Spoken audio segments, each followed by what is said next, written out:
Okay, giant monsters versus giant robots. If that doesn't get you excited remotely, I feel sorry for you.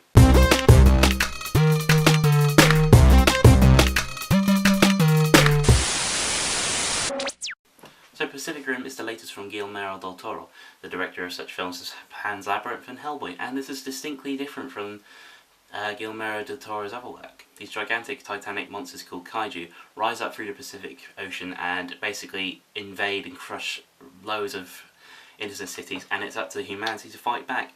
And how do they choose to fight back? Well, they invested millions and millions on gigantic robots that are controlled by two people. One controls the left hemisphere and one controls the right hemisphere. And I have to say, this film was so well thought out in terms of its world building. Guillermo del Toro, when he talks about this film in interviews, you see that he really is caring about this world. He really thought this process through. Every set feels real. Every CG animation feels like it's been very well thought through. The robots are being thought through with their mechanics.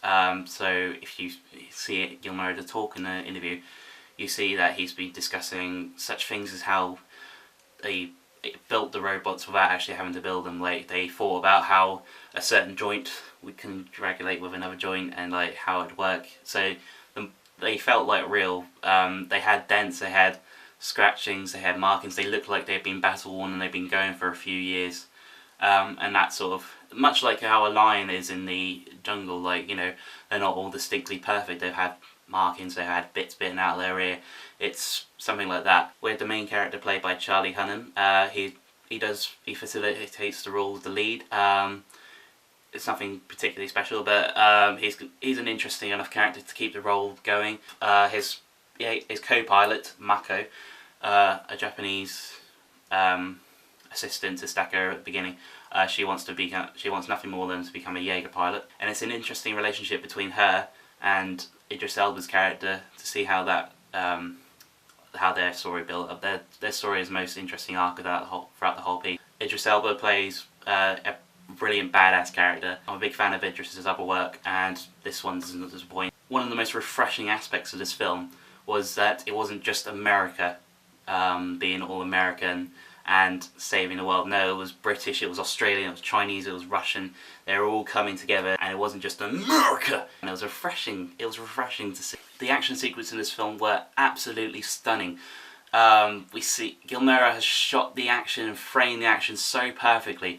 You see jaws break. It's filmed so slowly. The robots don't move dramatically fast like, say, in Transformers. They move like they have weight, so it's realistic. It feels real for a film that is completely implausible. I'm not usually a big fan of gimmicks such as 3D, but go see this in 3D if you can, on the biggest screen possible. Denying that film this experience is like such a shame, because seeing it in IMAX is an incredible experience. So Ollie, you're being very positive about this film. Have you many gripes, I hear you ask? Not many, honestly. When me and my friend came out of the cinema, we both had the same thought. That was awesome! Awesome! Awesome! Awesome! Awesome! Awesome!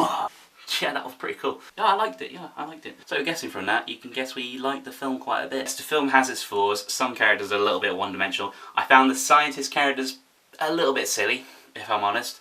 They're a bit cartoonish and felt a little bit out of tone with the rest of the film, but, you know, I liked them. They were quite fun. Some people won't be a fan. I will accept that. And some people won't like Pacific Rim.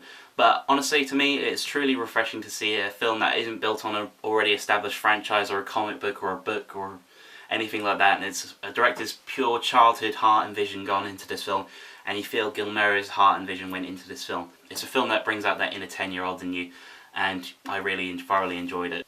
5 pops. So yeah, that's it. I'll give Pacific Rim my first 5 pops on Olly's Popcorn. Trust me, it's not my first ever film I would give that rating. There are many other films. Maybe I'll review them in past.